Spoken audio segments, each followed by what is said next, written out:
I was setting the last platter of roasted chicken on the dining room table when my phone buzzed. A quick glance at the screen showed it was my husband, Jalen. He should have been at the law firm working late. "Hello?" I answered, wiping my hands on a dish towel as I hit the call button. "Astra, we need to talk." Jalen's voice was as calm as if he were discussing tomorrow's weather. "Next week, on Wednesday, the whole family is heading to Palm Springs for a week. I've already booked the plane tickets and a vacation rental." My knuckles went white as I gripped the phone, a sudden, familiar tightness clenching in my chest. This was the third time. My voice, eerily composed in the calm before the storm, came out sounding unnaturally placid. "The whole family, you say? Your parents, your brother Marcus and his new girlfriend, your aunt and your cousin? That's 6 people. I forced a deliberately cheerful tone.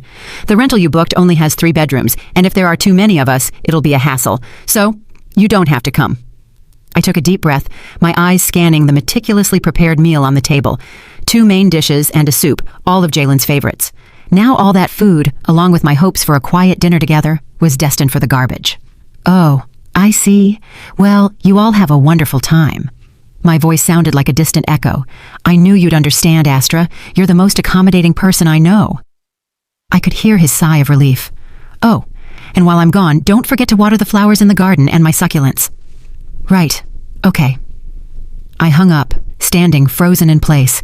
The phone screen went black, a light extinguishing inside my heart. The third time. 3 years of marriage, and not once had I been invited on their annual family trip. The first time, the excuse was that I had just had a miscarriage, and a long trip would be too much for me. The second, my job was too demanding, and it would be hard to take time off. This year, he hadn't even bothered with a convincing excuse. I began to clear the table mechanically, scraping the untouched food into the trash. Suddenly my wrist trembled, and a plate slipped from my hands, shattering on the floor. The shards scattered across the tile. How they looked so much like me at that moment. A marriage that seemed brilliant on the outside, yet crumbled at the slightest touch. My phone buzzed again. It was the family group chat. A message from my mother-in-law. "Guys, we're doing Palm Springs again this year. We leave Wednesday, so don't forget the sunscreen. They say it's going to be hot." A flurry of celebratory emojis followed. I stared at the words. The whole family. My eyes welled up with tears. To them, I wasn't family. I was just a stranger, an unpaid housekeeper. I pulled out a family photo from last year's trip to San Diego. Jalen had his arm around his brother Marcus. My mother-in-law, in a flashy sundress, sat in the center, and my father-in-law, looking solemn, stood to the side. Next to them were his cousin and Marcus's girlfriend at the time. All 7 of them were beaming, with the blue ocean and palm trees in the background. That day, I was home alone with a high fever. I called Jalen, and he told me, "Take some Tylenol and get some rest. You'll be fine. We're on a boat, and the signal is bad. Gotta go." And he hung up. I sank to the floor, picking up the ceramic pieces one by one. I cut my finger, and blood welled up, but the physical pain was nothing compared to the ache in my soul. My phone rang again. It was my best friend, Serena, on a video call. I quickly wiped my eyes, put on a fake smile, and answered. "Serena? You wouldn't believe the angry client who came into the salon today." Serena's voice stopped abruptly. She squinted, bringing her face closer to the screen. "What's wrong with you? Your eyes are all red."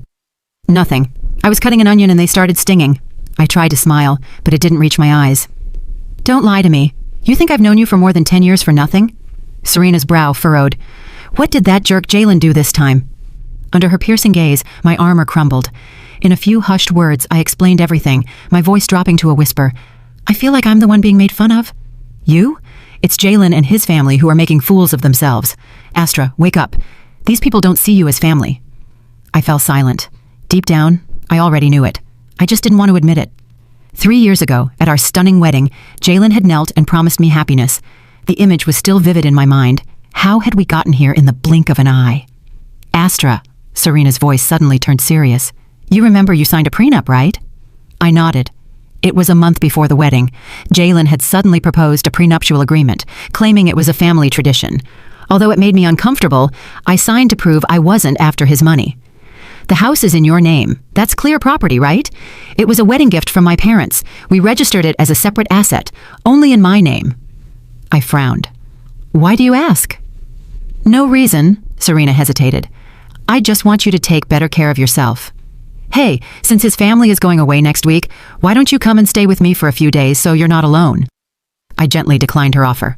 After we hung up, I stood by the living room window, looking out at the manicured lawn Jalen had so carefully tended. We had bought this house when we got married. My parents paid the down payment, and I covered the renovation costs with the money I had saved over years of work.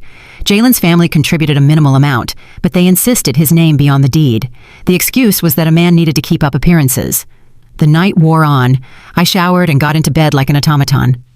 Jalen wouldn't be home tonight either. He had to work late. For the past 6 months, his extra hours had become more frequent, and I had stopped asking questions. Lying there, staring at the ceiling, a thought crossed my mind. Did I really want to continue this marriage? For the past 3 years, I had strived to be a good wife and an exemplary daughter-in-law. I cared for my husband meticulously and even put up with my brother-in-law's insolence.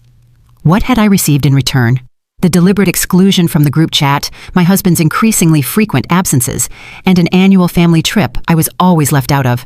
My phone lit up, a message from Jalen. "Honey, you still awake? I'll be gone next week, so make sure to lock the door tight. Oh, and my mom wants you to buy her some gifts typical of Palm Springs. Buy some nice gift boxes tomorrow and get them ready for her." Reading the message, I started to laugh, laughing until I cried. That's it. This is really the end. How long do you plan to keep lying to yourself, Astra? I wiped my tears and sent a message to Serena. Are you free tomorrow? I need some legal advice. Now. The cold moon shone high in the sky. I knew some things were irreversible. The morning sun crept through the bedroom curtains. I opened my eyes, but the other side of the bed was still empty. Jalen, as expected, had not come home last night.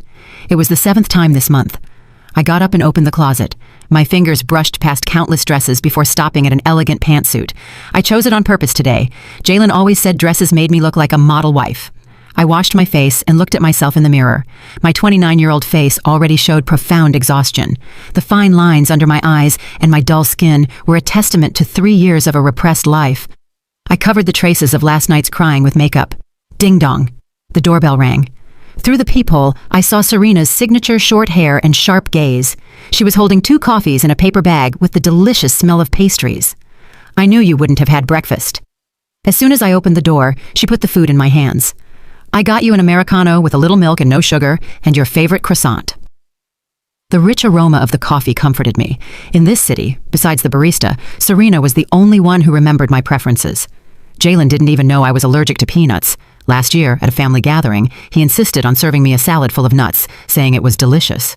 Tell me, what kind of legal advice do you need? Serena took her laptop out of her bag and got straight to the point. I stirred my coffee and began to speak, weighing each word. If I wanted to get a divorce, how could I protect my rights? Serena's eyes lit up. Finally, you've come to your senses. She quickly opened several files. First, we need to clarify your financial situation. You said the house is in your name, right? Yes. It was a wedding gift from my parents. I registered it as my exclusive property, but after we got married, Jalen insisted on adding his name. For appearance's sake, he said, and I, being a softie, agreed. I forced a bitter smile. Serena's forehead wrinkled. When was that? About 6 months after the wedding. He asked me every day. He said his co-workers' wives had done it, and he was the only one who hadn't, and he was embarrassed at work. Serena's fingers flew across the keyboard. This is a bit complicated, but since it's a separate asset and you paid the down payment, that part and the appreciation belong to you. Who paid for the renovation? Mostly me. With the money I saved from work, about $70,000. Jalen's family contributed about $15,000. Do you have proof? Yes, I kept the renovation contract and all the receipts. Serena looked satisfied.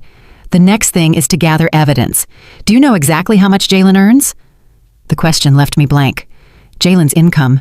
Since we got married, we'd each managed our own money. He had given me an approximate figure, but I had never asked for the details. He earns about $100,000 a year. He gives me $100 a month for household expenses. The rest, we handle our own. Serena's eyebrows nearly met in the middle. What? You've been married for 3 years and you still have separate accounts? And I've been paying the mortgage on the house. My voice trailed off. Jalen said he had to invest his money, and his parents were getting older, so he had to have a cushion for medical expenses. Astra. Serena slammed her hand on the table. Don't you realize they're scamming you? That's not a normal marriage. My eyes filled with tears again. Even to me, it sounded ridiculous. To others, I was the woman who lived in a luxurious house and drove a high-end car. But the reality was, I had to think twice before buying a decent coat. Meanwhile, Jalen had gifted his mother a $20,000 gold bracelet without a second thought. We need to find out his financial situation, Serena said, with a serious tone. Do you have access to his computer or documents? The office is always locked. He says he has confidential client information. Suddenly I remembered something. But I have an emergency key. I could go in when he's not there. Be careful, you can't let him find out, she warned me. The most important things are bank statements, investment records. And she paused. Do you have any proof of infidelity? My heart skipped a beat. Infidelity, a possibility I had tried to ignore with all my might, was finally coming to the surface. After Serena left, I stood in front of the office door with the key in my hand. When we got married, we promised to respect each other's privacy. Because of that, I had never entered his personal space without permission. Today, I had to break that rule. The sound of the key in the lock seemed unnaturally loud. When I opened the door, a faint smell of men's cologne hit me. The office was impeccably tidy. The law books on the shelf were arranged by height, and there wasn't a speck of dust on the desk. I checked the drawers. In the top one, a few unimportant work documents. In the middle one, several photo albums. I opened them at random. They only had pictures of Jalen and his family, with only a few of the two of us together. The bottom drawer was locked. That anomaly only increased my suspicions. Looking around, my eyes fell on a small safe behind the bookshelf. Jalen had bought it last year to store important documents. I tried our anniversary date. Error. His birthday. Error. Finally, I entered his mother's birthday. The safe opened with a click. Inside, there was a stack of well-organized documents. On top of everything, a copy of the property deed. My heart went cold as I opened it. It was the deed to my house, but under the owner's section, it clearly stated Jalen Black and Astra Miller in a joint tenancy. I remembered perfectly that in the beginning, it was only about adding his name with a minority share. I continued searching and found several bank statements. The balance in Jalen's account stunned me. It wasn't the $150,000 he had told me. It was nearly $1.5 million. Furthermore, every month there were regular transfers of between $3,000 and $15,000 to a Valerie. At the bottom was an elegant velvet jewelry case. I opened it with trembling hands. Inside, a diamond necklace I had never seen in my life. The receipt said Tiffany's. The price exceeded $25,000. The purchase date was my birthday last year, but my gift had been a simple bouquet of flowers. Under the case was another photo. Jalen was hugging a young woman by a resort pool. They were wearing matching swimsuits and smiling radiantly. On the back, in my husband's handwriting, was a note. To my love, Valerie, in Palm Springs, August 2023. That was the exact week he had claimed to be on a business trip. My world came crashing down. All his extra hours, the successive absences, the inexplicable expenses, everything made sense. The vibration of my phone almost made me drop the photo. It was Jalen. Honey, I won't make it for dinner tonight. I have a work dinner. I stared at the message and then looked at his profile picture on the messaging app. He was sitting in a luxurious restaurant. Reflected in the wine glass was a hand with red-painted nails on the other side of the table. When I zoomed in on the image, the silhouettes of him and a long-haired woman could be seen in the window's reflection. In that moment, my mind became strangely clear. All my doubts and self-blame had found their answers. I wasn't paranoid or overly sensitive.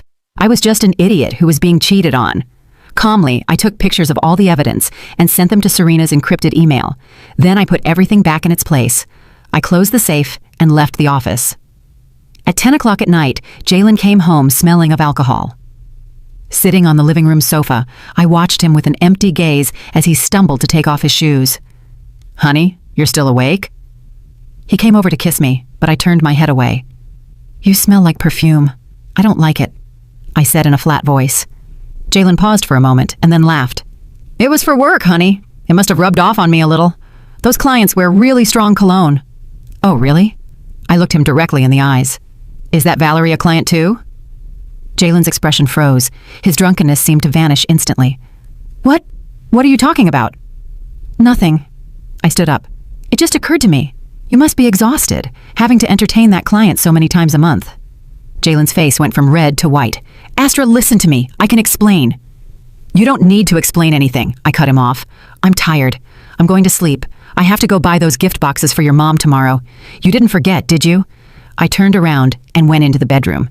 Jalen was left alone in the living room with a completely bewildered expression. As I closed the door, I leaned against it. I heard his nervous footsteps outside and his voice whispering on the phone. He was undoubtedly calling Valerie to warn her. My phone lit up. A message from Serena. Evidence received. With this, he's done. Come to the office tomorrow and we'll talk in detail. And this time, listen to everything I say. I replied with an okay and deleted the conversation history. I lay in bed and stared at the ceiling. My mind was strangely calm. The old Astra would have spent the night crying, but the one now just felt like laughing. Jalen carefully opened the door and lay down next to me as if nothing had happened. In the darkness, I could hear him deliberately holding his breath, pretending to be asleep. "Jalen," I broke the silence suddenly. "What resort are you going to in Palm Springs?" His body tensed visibly. "Just a normal resort, one that the company has a deal with." "Oh, really?" I chuckled. "It's not the Oasis Club again, is it? They say the private villas with pools are super expensive." Jalen sat up with a start. "Have you been spying on me?" "Spying?" I turned to look at him. The moonlight illuminated his face, twisted by panic and anger. "Is there a need? You forgot to block me on Facebook, November of last year. Check in at the Oasis Club. By the way, the Tiffany's necklace in the picture was beautiful." Jalen's face contorted. "Astra, how dare you look at my phone?" "Compared to you cheating on me looking at your phone isn't a big deal, don't you think?" I got up and turned on the bedside lamp. 3 years of marriage with separate accounts. I've been an idiot, serving your whole family, and it turns out you had someone else on the side. Jalen, you really don't disappoint me." Jalen's face turned pale. Suddenly, he grabbed a pillow and threw it with all his might against the wall. "Stop it! Do you think I did it because I wanted to? I'm sick of seeing that long face of yours every day when I come home. Valerie is 100 times more affectionate than you. She knows how to make a man happy." I watched his mad outburst in silence. Suddenly, it all seemed so ridiculous. This was the man I had defied my parents for to marry, a coward who, after cheating, still had the audacity to blame others. "All right, let's get a divorce," I said lightly. "You can go with that, Valerie, and I'll live my life in peace." "Divorce?" Jalen burst out laughing as if he had heard the joke of the century. "In your dreams. Half of this house is mine. If you get a divorce, how are you going to live? Your measly salary won't even cover the mortgage." So that was it. He had it all figured out. He was sure I would never dare to ask for a divorce. Seeing his smug face, I laughed. "Well, we'll see." Jalen hadn't expected that reaction and was left speechless. I lay back down, turned off the light, and turned my back on him. I could feel his gaze of bewilderment and anger fixed on my back in the darkness. "Astra," he finally said through clenched teeth, "don't you dare do anything stupid. I've had my eye on this house for a while. My brother Marcus is getting married, and he needs a place. So that was it." I closed my eyes, my nails digging into my palms. The whole family had planned this for a long time. They wanted to take from me, live in my house, and in the end, take it from me to give to my brother-in-law. Jalen started snoring. I didn't sleep a wink all night. At dawn, I got up quietly. I packed some essentials and important documents, and I left the house stealthily. The morning air was exceptionally fresh. I took a deep breath and called Serena. "Serena, I've decided. I'm going to get back everything that's mine." On the other end of the line, Serena's voice was full of determination. "That's the spirit. I'll be waiting for you at the office. The war has begun." I hung up and hailed a cab. In the rearview mirror, I watched the house where I had lived for 3 years get smaller and smaller. This time, I wasn't going to falter. Serena's office was on the 28th floor of a glass skyscraper in the downtown LA financial district. I sat in the meeting room. In front of me, Serena had printed out all the evidence. "The situation is worse than I thought," she said, adjusting her glasses. "According to these bank statements, over the last 2 years, Jalen has transferred a total of $330,000 to that Valerie person. This is a clear act of dissipation of marital assets." I nodded in silence. My fingers unconsciously traced those cold numbers. $330,000, the equivalent of several years of my salary, and he had given it so easily to another woman. "But the most serious thing is this." Serena unfolded a stack of papers. "I checked Jalen's credit history. 3 months ago, he took out a loan for $800,000. The purpose? Home renovation. But you didn't have any recent renovation plans for your house, did you?" $800,000? I looked up in shock. "He didn't say a word to me." "He wasn't going to tell you," Serena scoffed. "That money, 1 week after it entered his account, was transferred to Valerie in 5 installments. I think that scumbag bought that woman a house." My voice trembled. "Do you really think so?" "It's very likely," Serena nodded. "But that's not the most urgent problem. Look at this." She opened a digital file. It contained a transcript of Jalen's and his brother Marcus's text messages. "I got this through a special channel," Serena explained. "It's difficult to use as direct evidence in a lawsuit, but it's enough for us to know what they were planning." "Bro, did you tell your wife about the mortgage on the house yet?" Marcus had asked. "Not yet. I was planning to tell her after the trip. She's been a little weird lately. I think she suspects something with Valerie. So what?" "We have to make a down payment for the condo my girlfriend and I saw next week." Don't be in such a hurry. My name is on the deed to the house too. Even if she objects, she can't do anything. If she gets difficult, I'll tell Mom to talk to her. She always listens to Mom. I stared at the screen, a rock crushing my chest. They had been planning to mortgage my house to buy my brother-in-law a condo for a long time. Legally, to get a mortgage on a jointly owned asset, the consent of just one of the owners is sometimes enough, Serena said seriously. If they act first, you'll be in a very unfavorable situation. Then what do I do? I clenched my fists. Do I have to stand by and do nothing? Of course not. A sharp light gleamed in Serena's eyes. We have to beat them to it. Your parents paid the down payment and you paid for most of the renovation. You have proof of everything. We can argue that Jalen is the main culprit in the breakdown of the marriage and request a new division of assets. I thought for a moment, and then something occurred to me. Serena, what if I could prove that the joint tenancy deed was forged by Jalen? Serena's eyes lit up. You have proof? I'm not sure, but I remember perfectly that in the beginning, it was a tenancy in common. Also, the notary stamp and the signature on the deed in the safe looked a little different. This could be our turning point, Serena exclaimed, hitting the table excitedly. If we prove the deed was falsified, not only would the mortgage be void, but Jalen could face criminal charges. We laid out a general plan. First, I had to secretly gather more evidence. Second, we had to quickly verify the authenticity of the deed. And finally, prepare the divorce petition. As I was leaving the office, Serena gave me a set of keys. It's a small apartment I have. It's empty now.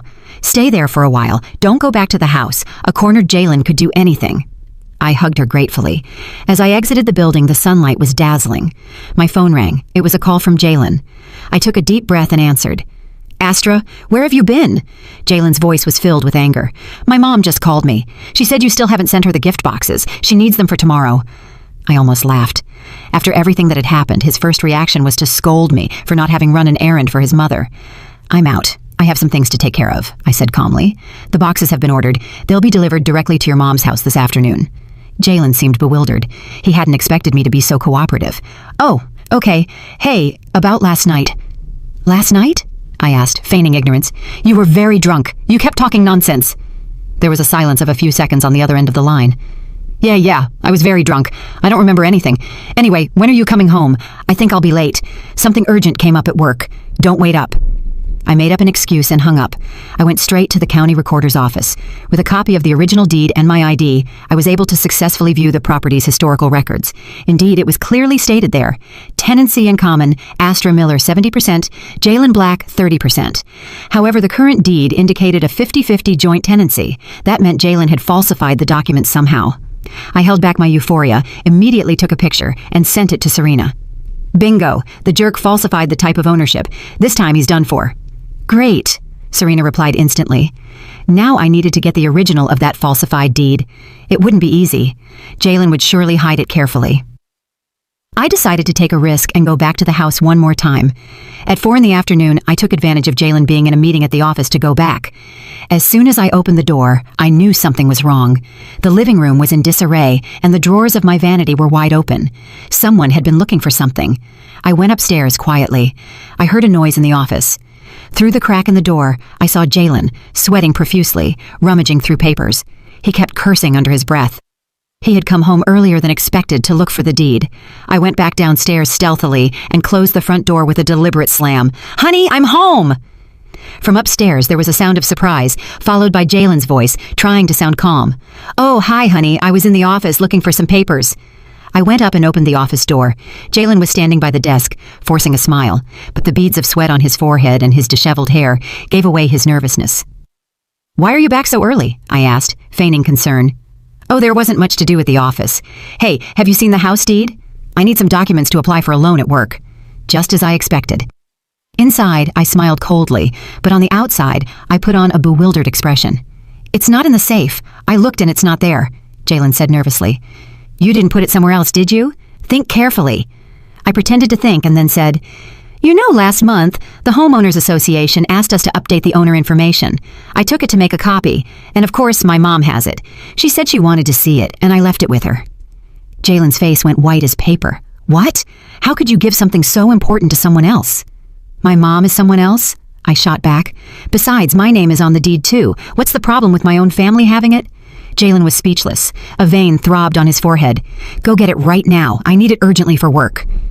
My mom left on a trip. She won't be back until next month, I said, blinking innocently.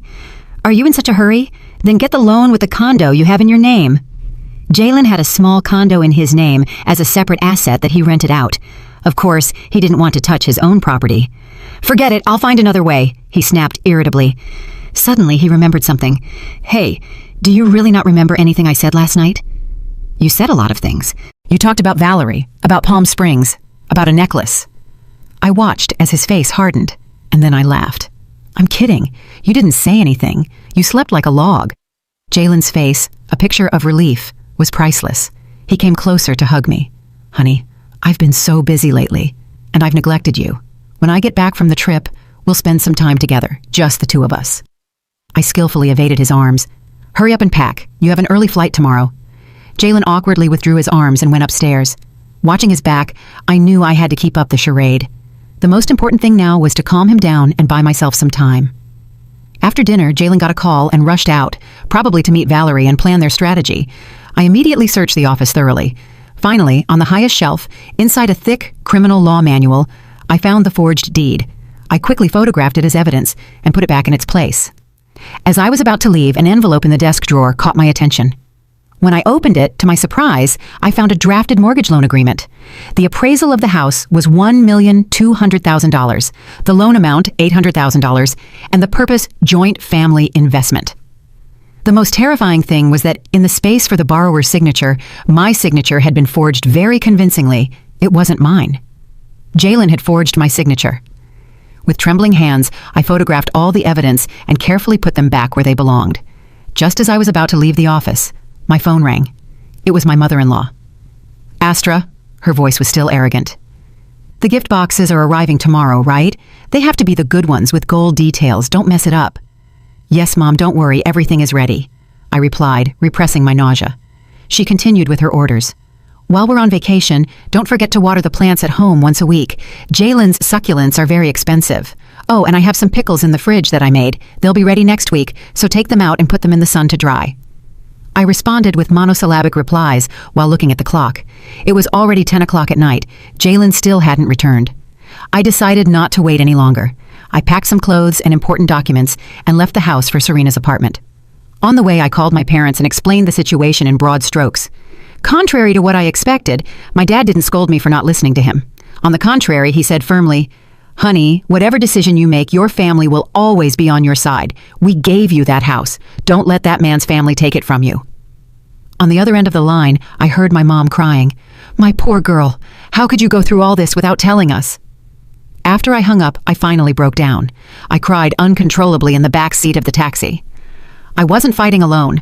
My pride had just prevented me from showing my vulnerability to my family. Serena's apartment was small but cozy. I took a hot shower and, lying in bed, reviewed my findings. Jalen's crimes were becoming more and more evident. Infidelity, concealment of assets, and falsification of documents and a signature on a contract. Any of them was enough for him to pay a high price in court. My phone lit up. A text message from Jalen. Honey, an unexpected business trip came up. I'll be gone for a few days. I'll meet the family directly in Palm Springs. We'll talk about the house when I get back. I smiled disdainfully and didn't reply. I went on Facebook and saw that Valerie had posted something new. Thanks for coming. Best gift ever. The attached photo showed a Tiffany's bracelet and a man's hand. The watch on that man's wrist was the one I had given Jalen for his birthday last year. Calmly, I took a screenshot, saved it, and turned off my phone. Tomorrow the war would enter a new phase, and this time there would be no mercy. The morning light filtered through the thin curtains. When I opened my eyes, it took me a few seconds to realize where I was. Serena's apartment was small, but I had slept better than I had in the last 3 years. I had 3 missed calls on my phone, all from Jalen, and a text message. Why aren't you answering? I'm getting on the plane. Lock the front door. I smiled contemptuously and blocked his number and all his profiles. I got up and opened the fridge. A workaholic, Serena's fridge was empty except for some water bottles and an expired yogurt. After showering, I made myself a coffee, turned on my laptop, and started planning. Last night, Serena had sent me a detailed list of actions. The first was to secure my personal assets. I logged into my online banking and checked all my accounts. Luckily, my salary was deposited into an account Jalen didn't know about. In the last 3 years, I had managed to save nearly $60,000. In our joint account, there were $35,000 in savings. In theory, we were each entitled to half. I smiled bitterly. Jalen had already sent his mistress more than $300,000. I called the bank and, citing possible suspicious activity, temporarily froze the joint account. This way, Jalen couldn't take out any money during his trip. The next thing was the most important: the house. Following Serena's advice, I had to report the deed as lost and quickly request a duplicate, but first, I had to make sure Jalen couldn't interfere. My phone rang. It was my dad. "Honey, I talked to my old friend, the lawyer Mr. Jameson. He has a lot of experience in real estate litigation. He says we have to sue Jalen for falsification of documents as soon as possible, and at the same time, request an urgent restraining order." "Dad," a lump formed in my throat. "I'm sorry I didn't listen to you." "What nonsense is that?" My dad's voice was firm. "The important thing now is that you get back what's yours. Your mom and I are coming to LA this afternoon. We'll stay at a hotel. Whatever happens, we'll face it together." When I hung up, my eyes felt moist. My parents would always be my refuge, and for an insignificant man, I had distanced myself from them for 3 years. After getting ready, I went directly to the county recorder's office. With a copy of the original deed and my ID, I successfully completed the lost deed report. The clerk informed me that the new deed would take about 7 business days to be issued. "If someone tries to mortgage the property with the reported deed, would it be valid?" I asked cautiously. The clerk shook his head. "Once the loss announcement is published, the previous deed loses its validity immediately. But if you're concerned about the security of your home, you can request a prohibition on disposition annotation. This way, no one will be able to make any transactions with that property for a while." That was exactly what I needed. I filled out the application immediately. In the reasons section, I clearly wrote, "Alleged falsification of documents by the co-owner." As I left the office, I sighed in relief. The house was safe for now. No matter how many banks Jalen went to with that falsified deed, he wouldn't get a single dollar. My phone rang, an unknown number. When I answered, a voice introduced herself as the real estate agent from Sun Realty. "Is this Ms. Astra Miller? I'm calling about the listing for your house. We have a buyer willing to pay $1,150,000. When can we meet to negotiate?" I was stunned. "Excuse me? I haven't put my house up for sale." On the other end of the line, the agent also seemed bewildered. "But a Mr. Jalen Black came in yesterday with a deed and a photocopy of your ID saying you had both decided to put the house on the market." I felt my blood boil. Jalen, that scumbag, had gotten ahead of me. "Listen to me carefully, Ms. Agent," I said, holding back my rage. "That listing is fraudulent. The deed has been reported as lost, and a new one is being issued. If your agency proceeds with this transaction without following legal procedures, be prepared to receive a lawsuit from my lawyers." I hung up and immediately called Serena. When she heard about it, she was furious. "That Jalen is a complete jerk. Astra, we have to move faster. What do I do now?" I asked. "He might have contacted other real estate agencies." "First, we need to notify all the major real estate agencies and banks that the house is in litigation. Second, we need to sue Jalen immediately for falsification of a public document and a signature. And finally," Serena paused, "what if you sell the house?"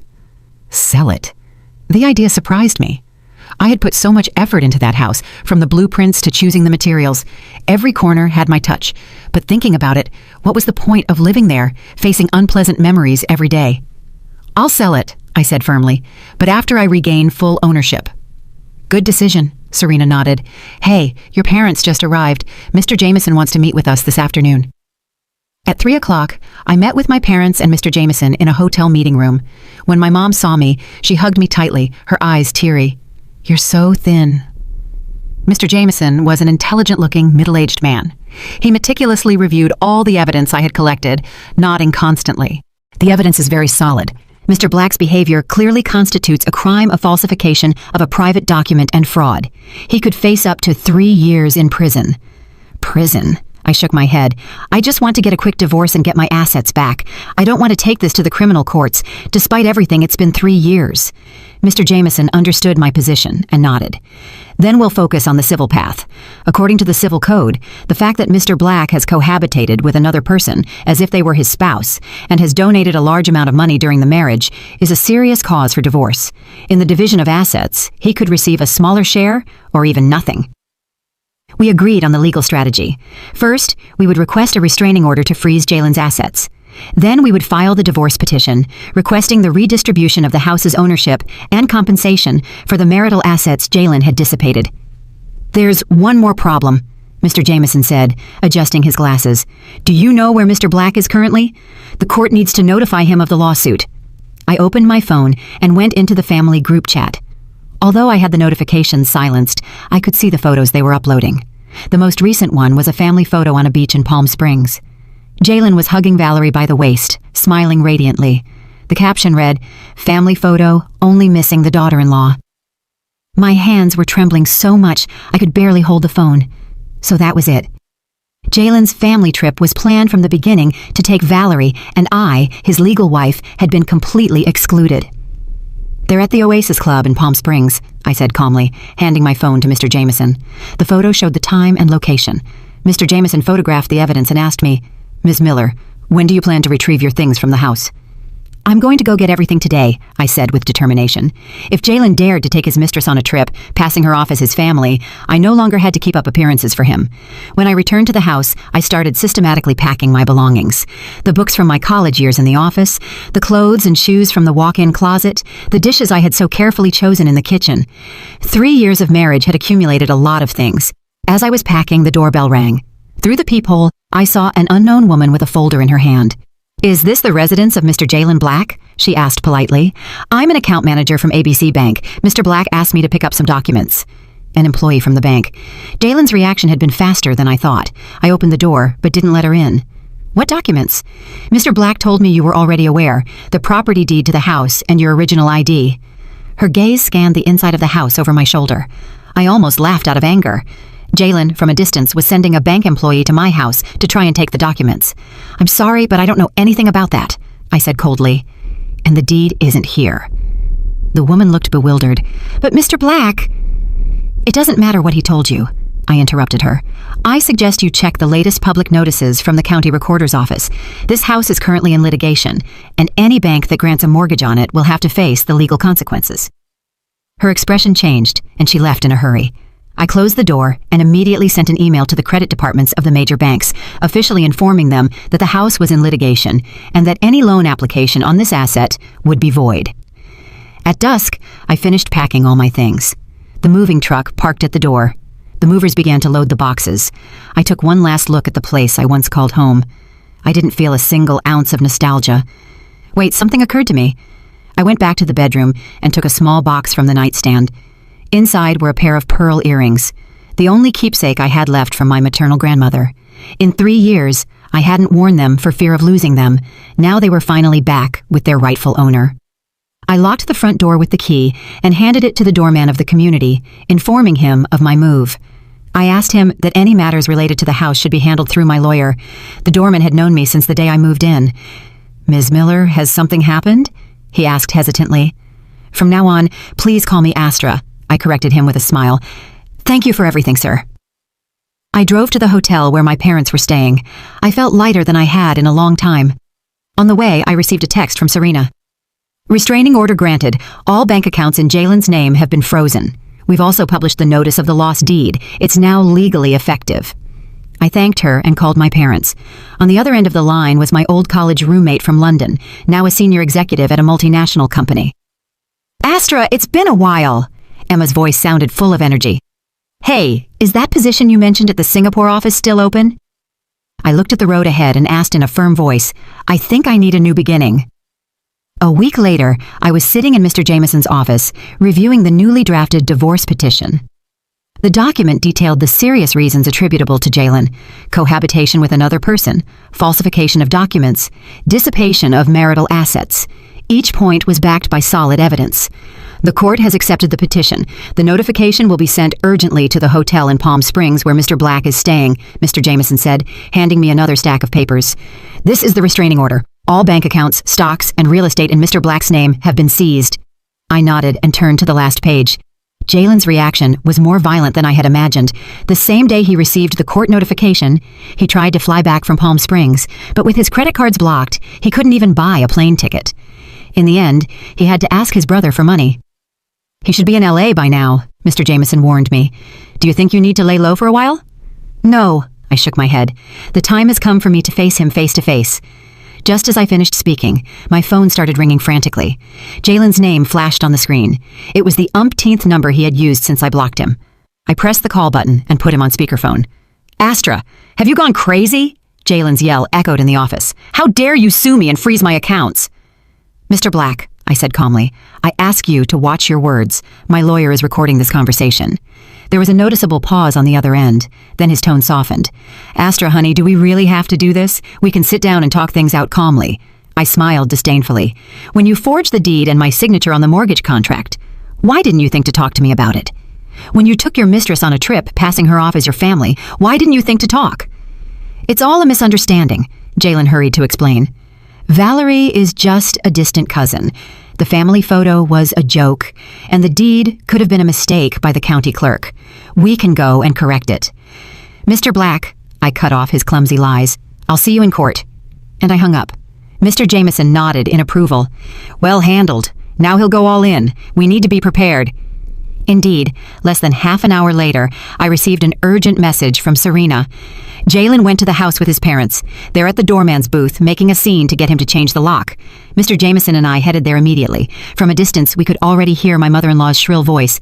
"My son is the owner of this house! Why won't you let him in? Did that woman bribe you, doorman?" The doorman looked very flustered. "Ma'am, Ms. Miller filed a formal report for a lost deed, and a new one is being issued. Legally, at this moment, she is the only one with a right to the house." "That's ridiculous," my father-in-law shouted, hitting the counter. "Half of that house belongs to my son. Who does that Astra think she is, not letting him into his own home?" I took a deep breath, opened the door, and walked in. "Father-in-law, mother-in-law, it's been a while. How was the trip to Palm Springs? That family photo turned out beautiful." The three of them turned around in unison. Their faces were a sight to behold. Jalen's face was purple like a plum, and my mother-in-law looked like she wanted to eat me alive. "Astra!" My mother-in-law lunged at me, trying to grab my neck. "How dare you, you ungrateful woman, treat my son this way?" Mr. Jameson stepped in, blocking her path. "Ma'am, I ask you to control yourself. Assaulting a person is a crime. We are recording the entire situation." My mother-in-law's hand froze in midair. She turned pale and withdrew it. Well, so now you're bringing lawyers to confront your in-laws," Jalen said, pushing his mother aside and grinding his teeth. "What exactly do you want?" "It's very simple." I looked him directly in the eyes. "To get a divorce and get back all the assets that belong to me." "Don't you dare dream of it!" Jalen yelled. "My name is on the deed too. Don't think you're going to keep it all." "Oh, really?" I pulled a folder from my bag. "This is the original registration. The house is a tenancy in common. My share is 70% and yours is 30%. It's clearly specified. The document you falsified is already a crime." Jalen's face turned white. "It's a lie!" "And that's not all," I continued to press. "You forged my signature on a mortgage contract and transferred $330,000 to your mistress. All of these are serious causes for divorce. According to the law, not only would you not be entitled to any part of the house, but you might have to pay me compensation." My mother-in-law couldn't take it anymore. "That's impossible. My son has been supporting you for years, and this is how you repay him? Biting the hand that feeds you? Supporting me?" I almost laughed. "Mother-in-law, for 3 years we've had separate accounts. The mortgage on the house, the electricity, the water, the HOA fees, I paid for all of it myself. Your son gave me $100 a month for expenses, an amount that didn't even cover his own food." My mother-in-law was speechless. My father-in-law looked at me with narrowed eyes. "Astra, we're family. There's no need to go to these extremes. Jalen made a mistake, but you haven't done things right either. A man can make a small mistake once in a while." "A small mistake?" I interrupted him. "Falsifying documents is a small mistake? Dissipating assets is a small mistake? Taking your mistress on a trip, passing her off as your wife, is a small mistake?" Jalen suddenly lunged forward, trying to snatch the folder from me, but Mr. Jameson stopped him. He looked like a cornered beast. "Astra, don't pressure me. I know a lot of people. I can make it so you can't find a job in all of L.A. "Threatening the opposing party," Mr. Jameson said calmly, pressing the record button on his phone. "Mr. Black, this recording will be very damaging evidence against you." Jalen finally realized the gravity of the situation. His attitude changed 180 degrees. "Astra, honey, I'm so sorry. I was wrong, truly. Give me one more chance. I'll leave Valerie. From now on, I'll do whatever you say." Seeing him cry only filled me with disgust. There was a time when that same expression of helplessness would soften my heart, and I would forgive his betrayals and lies again and again. "It's too late, Jalen," I said calmly. "I've given you too many chances. Now I just want to end this marriage as soon as possible." "In your dreams," he suddenly yelled. "I'll drag this lawsuit out as long as I can. Let's see who gives up first. 3 years? 5 years?" "That's not up to you to decide," Mr. Jameson said, holding out another folder. "This is the evidence Ms. Miller has collected about your cohabitation with Ms. Valerie. It includes bank transfers, intimate photos, and conversations. If this is presented to the court, not only will the divorce process be accelerated, but you may also have to pay compensation for emotional distress." Jalen collapsed into a chair like a deflated balloon. My mother-in-law tried to say something more, but my father-in-law stopped her. Both of them finally realized that their precious son had hit a concrete wall. "I'll give you 3 days," I said, standing up. "If you agree to a mutual divorce, the house is mine, and the rest of the assets will be divided according to the law.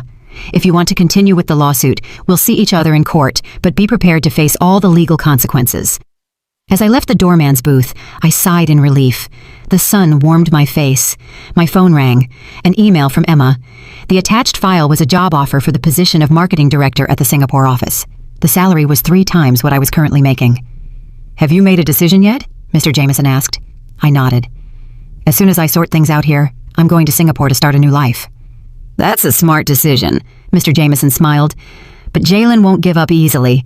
Next time, he might resort to even lower tactics." "I'll be ready for him," I said, looking at the house in the distance. It was once my home, but now it was nothing more than a cold building. This time, I wasn't going to back down. 3 days later, Jalen, as expected, didn't sign the papers. Instead, he launched a smear campaign. First, his relatives called me, one after another, to convince me to stay. Then he posted a tearful message on Facebook, insinuating that I had left him for a richer, more successful man. Finally, he showed up at my company and filed a complaint with HR, accusing me of immoral conduct. Luckily, I was prepared. When HR called me, I presented my letter of resignation and the job offer from the Singapore company. At the same time, Serena helped me publish a statement on several news portals, clarifying the truth and attaching some of the evidence of Jalen's infidelity and falsification of documents. Public opinion turned instantly. Jalen's social media pages were flooded with comments from indignant internet users. The location of Valerie's workplace was even leaked. They became the talk of the town. The most surprising thing was that a particularly motivated internet user discovered that Valerie was dating 3 men at the same time. Jalen became the laughingstock of the entire country. "This time he's really done for," Serena said with satisfaction. But we underestimated Jalen's audacity. One rainy night, he broke into the house where I was finishing up packing my things with his brother Marcus. He threatened to kill me if I didn't drop the lawsuit. "Astra!" Jalen reeked of alcohol, and his eyes were bloodshot. "You've ruined my life, so I'm going to ruin yours." Marcus raised his phone and started recording. "Sister-in-law, you'd better drop the lawsuit. If not, this video of your reconciliation with my brother will go viral tomorrow." I understood their plan instantly. They wanted to fake a forced reconciliation, maybe even assault me. My heart was pounding, but I kept my composure. "Jalen, do you know this is a crime?" "A crime?" Jalen scoffed. "What crime can there be between a husband and a wife? I'll tell you what, after tonight, whether you drop the lawsuit or not, you're finished." The moment he lunged at me, I pressed the panic button I had in my pocket. A piercing alarm sounded, and at the same time, 2 of my former coworkers, who were on guard in the next house over, broke down the door and pinned the Black brothers to the floor. "The police are on their way," I said, looking coldly at Jalen, who was immobilized on the ground. "This time, with trespassing and attempted assault. You'll be in jail for a long time." Jalen's face turned ashen, and Marcus started to cry and plead. "Astra, it was my brother's idea. Please, forgive us." In the distance, the police siren was getting closer. I knew the charade was finally over. Jalen's last and most desperate attempt had given me the opportunity to get rid of him forever. As the police were putting the handcuffs on him, he suddenly turned to me and asked, "Astra, did you ever love me?" I was silent for a moment and then answered sincerely, "Yes, but now I feel nothing but contempt." The police car drove away, and the rain stopped. I stood at the door of the house, looking at the place filled with so many memories. I felt strangely at peace. Tomorrow, I would officially put the house up for sale. Next week, the first divorce hearing would take place, and in a month, I would be in Singapore, starting a completely new life. My phone rang, a text message from my mom. "Honey, I made your favorite stew. Come have dinner." I smiled and replied, "Of course, Mom, I'm on my way." A star shone in the night sky. I knew it was my guide, showing me the way forward. The day before the first divorce hearing, I received a call from the police. Jalen, during his trip to Palm Springs, had used the falsified deed to get a loan of $120,000 from a small financial company. Now, the company had discovered the forgery and had reported him. Ms. Miller, you are one of the victims in this case. We need your cooperation in the investigation. The officer's voice was serious and respectful. I hung up and immediately called Mr. Jameson. When he heard about it, he couldn't help but laugh. This Jalen has dug his own grave. With the falsification of a public document of that amount, he faces a prison sentence of at least 3 years. Prison? I asked. It's very likely, Mr. Jameson said with certainty, and this benefits us immensely in the divorce trial. The judge will recognize Jalen's serious culpability, and the division of assets will undoubtedly be in your favor. I should have been happy, but I felt a strange mixture of emotions. It was ironic that 3 years of marriage would end this way. On the day of the trial, the courtrooms were filled with journalists. Since my story had gone viral, the case had become a topic of media interest. Someone had even created the hashtag #StandStrongAstra. Jalen arrived late, accompanied by his parents and his lawyer. In just 2 weeks, he seemed to have aged 10 years. His eyes were sunken, and his face was ashen. When he saw me, a flash of resentment crossed his gaze, but it was quickly replaced by fear. He knew he was facing not only divorce, but also criminal charges. The trial was surprisingly quick. Jalen's lawyer tried to argue that the money transfers were simply gifts between friends and that Valerie was a distant cousin. But when the judge saw the intimate photos and explicit conversations, even the lawyer was speechless. Regarding the falsification of the deed and the signature on the mortgage contract, Jalen's defense had nothing to say. When the judge asked Jalen why he had done it, his answer stunned the entire room. My brother was getting married, and his fiancé's family wasn't contributing anything. I just wanted to help my family a little. And for that you falsified documents, a signature, and dissipated marital assets? The judge asked severely. Were you aware of the legal consequences of your actions? Jalen lowered his head and said nothing. His mother, in the courtroom, broke down crying until a bailiff escorted her out. During a recess, Jalen suddenly approached me. Astra, for the 3 years we were married, couldn't you drop the lawsuit? I'll give you back the house. I don't want the money. It's too late, Jalen. I looked at him calmly. I gave you a chance. You chose the worst path yourself. You want to destroy me? He yelled, his eyes bloodshot. If I go to jail, my life will be over. You brought this on yourself, I said. I turned around and stopped looking at him. The final verdict far exceeded my expectations. The judge granted the divorce. The house was fully awarded to me. Jalen was ordered to return the $330,000 transferred to Valerie. 70% of the savings in Jalen's name were awarded to me as compensation for damages. In addition, Jalen had to pay my legal fees and court costs. As the judge read the verdict, Jalen's face turned ashen, and his mother in the courtroom fainted. The journalists' cameras flashed nonstop. In a shower of flashes, the miserable sight of the Black family was immortalized forever. As I left the courthouse, the sunlight was dazzling. Mr. Jameson patted me on the shoulder. Congratulations, Ms. Miller. Justice has been served. Thank you, counselor, I said sincerely. Without your help, I couldn't have won so overwhelmingly. What are your plans now? What will you do with the house? I'll sell it, I said without hesitation. I've already put it in the hands of a real estate agency. Next week, I'm going to Singapore to start my new job. As a marketing director? That's a smart decision. Oh, do you plan to proceed with the criminal case against Mr. Black? I thought for a moment.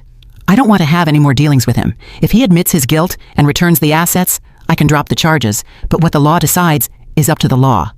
Understood. I'll take care of the rest of the paperwork, Mr. Jameson said as he bid me farewell. I wish you the best in your new life in Singapore. When I returned to the apartment I had temporarily rented, I started packing. 3 years of marriage, and in the end, I was only taking 2 suitcases with me. My phone kept ringing with congratulatory messages from my friends. I thanked everyone and turned off my phone. I enjoyed that rare moment of silence. That night, Serena came to celebrate with a bottle of champagne. Wow, that scumbag Jalen is broke. What satisfaction. We toasted. The bubbles dissolved on my tongue with a sweet taste. Suddenly, Serena became serious. Honestly, Astra, for these 3 years, my biggest worry has been you. I saw how you were losing yourself, how you were no longer the person you used to be. I know, I gripped my glass. Sometimes I wonder how I could have been so stupid. There were so many signs. Why did I insist on ignoring them? Because of love, silly, Serena sighed. Love is blind, but luckily, you finally woke up. The next morning, I received a call from the real estate agency. The house had sold for $1,250,000, $100,000 above the market price. The buyer was a single mother who liked the proximity to schools and the style of the renovation. "The buyer wants to close as soon as possible. Would that work for you?" the agent asked cautiously. "No problem," I said. "We can do the paperwork tomorrow." As I hung up, I felt a great sense of relief. That house, full of bad memories, was finally going to be a part of my past. The signing of the deed was very quick. After I signed the last document, the buyer, an elegant middle-aged woman, took my hand. "Astra, I've seen the news. You're very brave. This house, in my hands, will be filled with love and laughter." My eyes welled up a little. "Thank you. That's exactly what this house needed." As I left the notary's office, I decided to go back to the house one last time. The new owner was moving in the next day, so no one would be there now. I pushed the familiar door open and walked in. In the empty rooms, only my footsteps echoed. The sun streamed through the large windows, painting golden stripes on the floor. I walked through the room slowly. Memories came to me like a tide. The living room. Once, Jalen had thrown the table because he didn't like the food I had made. The office. He spent whole nights working, when in reality he was on video calls with Valerie. The bedroom. Sometimes, drunk, he would force me to fulfill my marital duties. But there were also good times. The kitchen. Once, I prepared a big party for my parents. The patio. I drank wine with my friends, and we talked until the early hours of the morning. The garden, the roses I planted, bloomed every year. "Goodbye," I said, in a low voice, closing the door softly. This time, I didn't look back. As I left the community, I ran into Marcus, Jalen's brother, at the entrance. He looked gaunt. When he saw me, he was surprised, and then ran toward me. Astra, he stammered. Could you lend me some money? My brother has been arrested. My fiancé's family broke off the engagement, and my mom is in the hospital with high blood pressure." I couldn't believe my ears. The Black family still had the nerve to ask me for money. "Marcus," I said calmly, "do you know that your brother forged my signature to mortgage the house to buy that condo for you two?" His expression changed. I didn't know where the money came from." "You and your family are incredible," I said sarcastically. "That your brother is in jail, that your mom is in the hospital, and that your wedding was canceled is karma. I suggest you worry about your own problems." With that, I turned and left. Marcus behind me yelled in rage, "Astra, you're a cold and ruthless woman. My brother was blind to marry someone like you." I didn't turn around. I just waved my hand in a final farewell. Back at the apartment, I finished packing. The HR department of the Singapore company had sent me a welcome guide and tips for finding accommodation. Emma had also prepared a detailed list of things I would need. A new life was calling me, a life bright and full of hope. That night, my mom video called me. My dad, next to her, kept asking questions. They insisted on accompanying me to Singapore, but I refused. "Mom, Dad, I'm not a child anymore," I said, laughing. "Besides, Singapore is an incredible country. You don't have to worry about a thing." "You'll always be our little girl," my mom said, wiping away a tear. "You're going so far away. Please take good care of yourself." "I will," I reassured her. "And these days, with how easy it is to travel, you can come and visit me whenever you want." I hung up and stood by the window, looking out at the city where I had lived for almost 10 years. Under the neon lights, how many stories of love and heartbreak were unfolding? Mine was just one more. My phone rang again. It was Serena. "Astra, I just got a call from the courthouse. That scumbag Jalen confessed. The prosecutor is asking for 3 years for him. His lawyer told me he wants to see you one last time." "No," I said firmly. "I have nothing else to talk to him about." "I know," Serena laughed. "You have your tickets?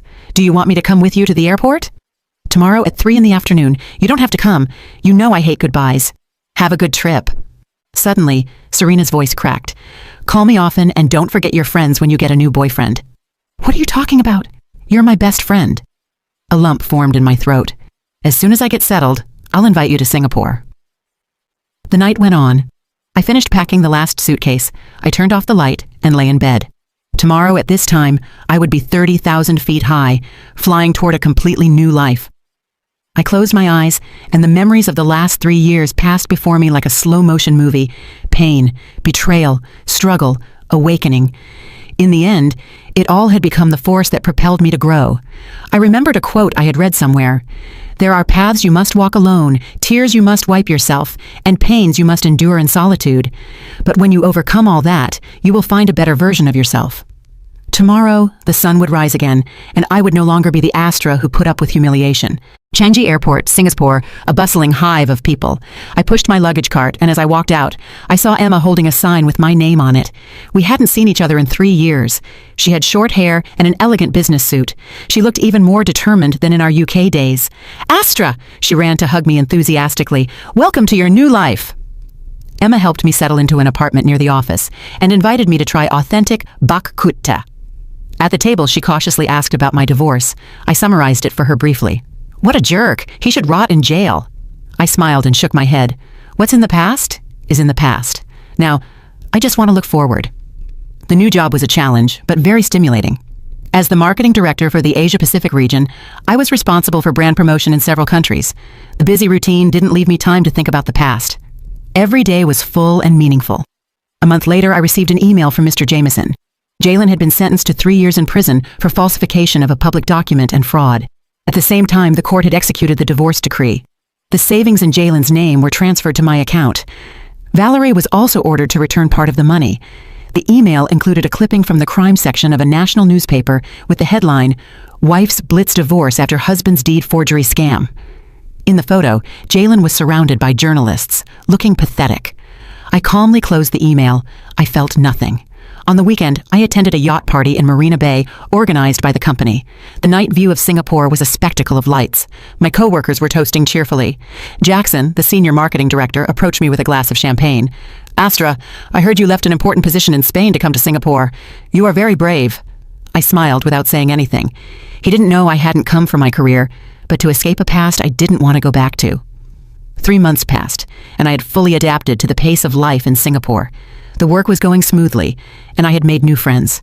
Sometimes I would post photos of Singaporean food and landscapes on Instagram. Serena was always the first to like and comment, "I'm so jealous."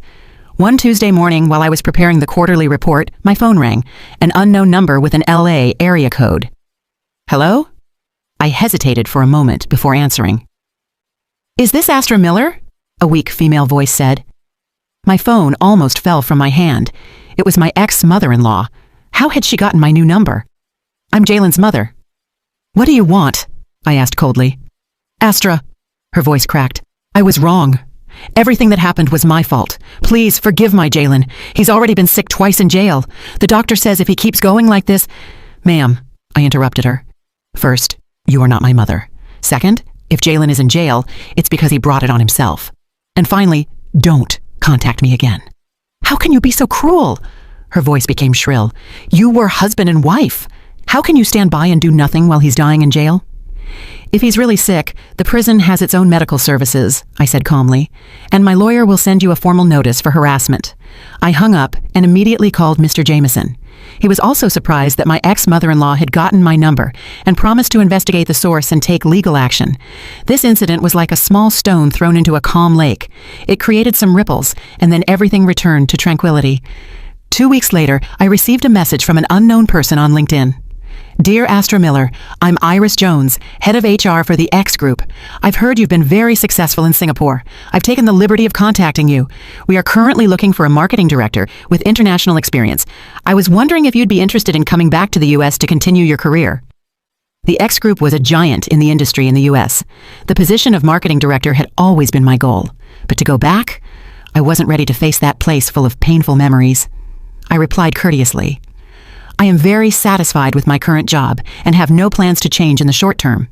Iris responded quickly, "I understand, but it's a unique opportunity. A salary of $250,000 annually, stock options, and reporting directly to the CEO. If you change your mind, don't hesitate to contact me."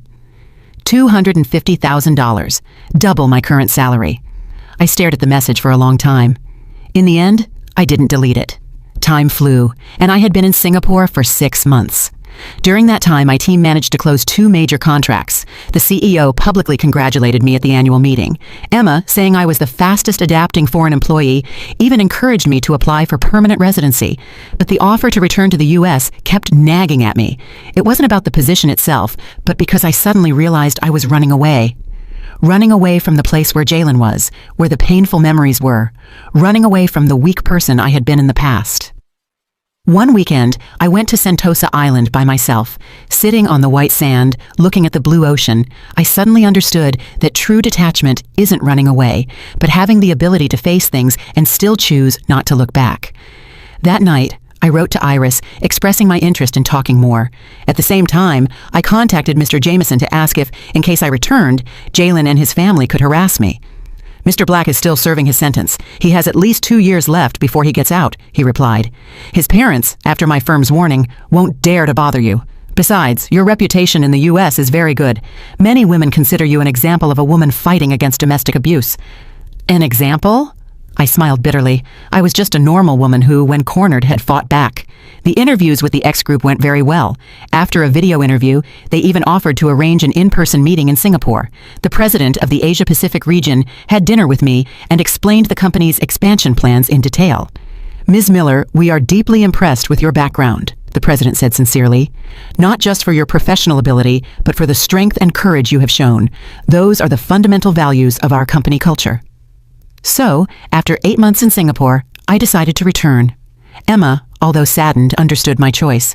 Follow your heart. Singapore will always be here for you. The resignation process was quick. The CEO tried to keep me, offering me a 30% raise, but I refused. It wasn't about the money. I needed to complete my own ritual of redemption, to return to the place that had hurt me, and with my head held high, start a new life. A week before I returned, I received a message from Serena with some juicy news. Valerie cheated on your ex-husband. She went to a halfway house and got together with another inmate's family member. They teamed up and fleeced Jalen out of what little he had left and then fled. I should have felt satisfied, but I felt a strange melancholy.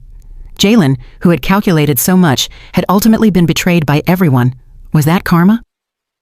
The plane landed at Los Angeles International Airport. It was October, in the middle of fall. Through the window, I saw the blue sky and yellow leaves. It was a breathtaking beauty. While waiting for my luggage, my phone buzzed. A welcome message from Iris. At the end, she added a sentence. Oh, there's a welcome party at the company tomorrow night. The CEO wants to take the opportunity to introduce you to the team. Will you be available? I replied in the affirmative and took a deep breath. I pushed my cart and walked out the arrivals gate. The sun, filtering through the glass dome, warmed my face. Astra, welcome home, I told myself. The welcome party for the X group was held in a restaurant on the 80th floor of a skyscraper in downtown LA. I chose a dark red pantsuit, professional, but not without a touch of celebration. Director Miller, I've heard a lot about you. The CEO, Mr. Johnson, was a kind man in his 50s. He shook my hand with just the right amount of firmness. Your case was a case study in my MBA class. I smiled and thanked him, a little surprised inside. My divorce, a case study in a business school? As the party began, I understood why. Mr. Johnson's wife, an elegant and intellectual woman, approached me. Astra, I'm Eleanor Thompson, a law professor at UCLA. I also direct the Center for Women's Rights Studies. Your case is a perfect example of how an educated woman can use the law as a weapon to protect herself. I'm flattered, but I think you're exaggerating, I said, a little overwhelmed. At the time, I just reacted instinctively when I was cornered. Precisely that instinct is what deserves to be studied. The professor's eyes sparkled with intelligence. Too many women in similar situations choose to endure, but you demonstrated with your actions that the law is an effective weapon to protect our rights. Midway through the party, a middle-aged man in a suit approached me and introduced himself. Director Miller, a pleasure. I'm the group's legal advisor. I've heard wonderful things about you. As we exchanged a few words, a young woman timidly joined us. Excuse me, are you Director Astra Miller? She introduced herself as an intern in the marketing department and told me that my story had given her the courage to leave a toxic relationship. Seeing you now gives me the faith to believe that I can also start over. Her eyes were filled with tears. In that moment, I suddenly felt that my story could have a real meaning. It wasn't just my personal story, but that of many women who suffered in unhappy marriages. At the end of the party, Mr. Johnson arranged for a car to take me to the hotel. In the car, he handed me a folder. Director, this is the invitation for the Forward to Europe Business Forum next month. The group has decided that you will represent us and give the opening speech. I opened it. It was the most important forum in the industry. Normally, only executives at the vice president level and above attended. I don't think I have enough experience. Don't be modest, Mr. Johnson laughed. Your results at the Singapore office are undeniable. Besides, he added, with a meaningful tone, your personal experience fits perfectly with this year's forum theme, the reinvention of leadership in times of change. Back at the hotel, I couldn't sleep. Through the window, I saw the spectacular LA night, a different kind of splendor than Singapore's. In just 1 year, my life had completely changed, from being a disrespected wife to a senior executive at a multinational company, from being a victim who put up with humiliation to being an example who inspired others. My phone buzzed. A message from Serena.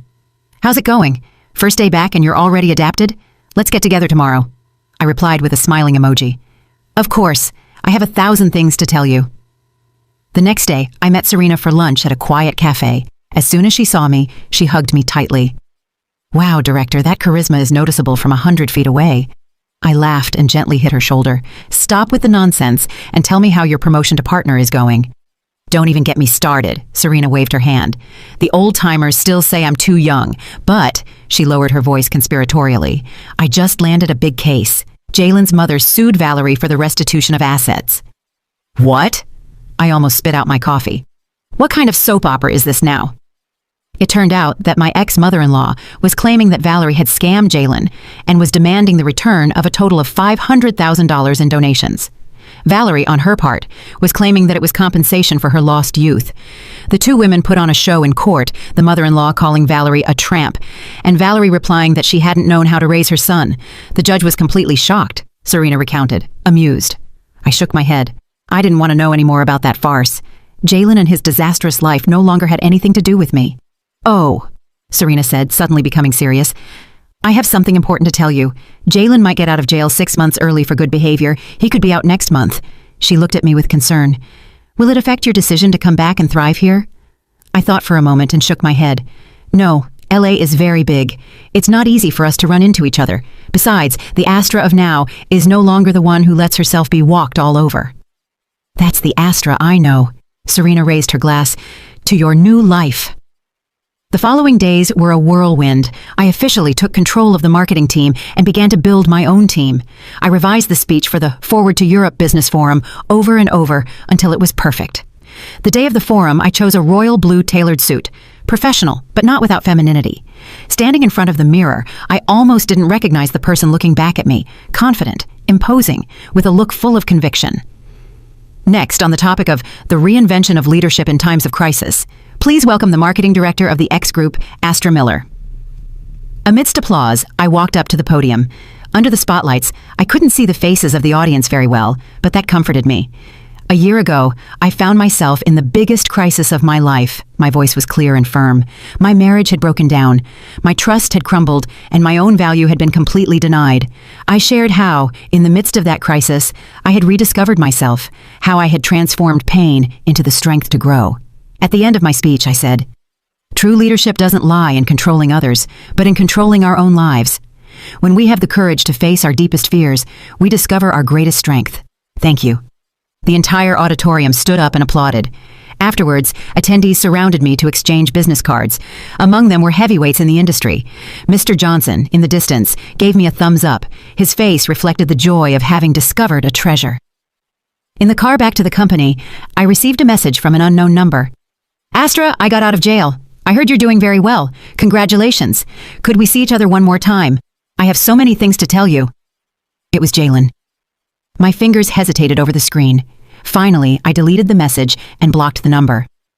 There is no need to retrace our steps or reconnect with the people we left behind.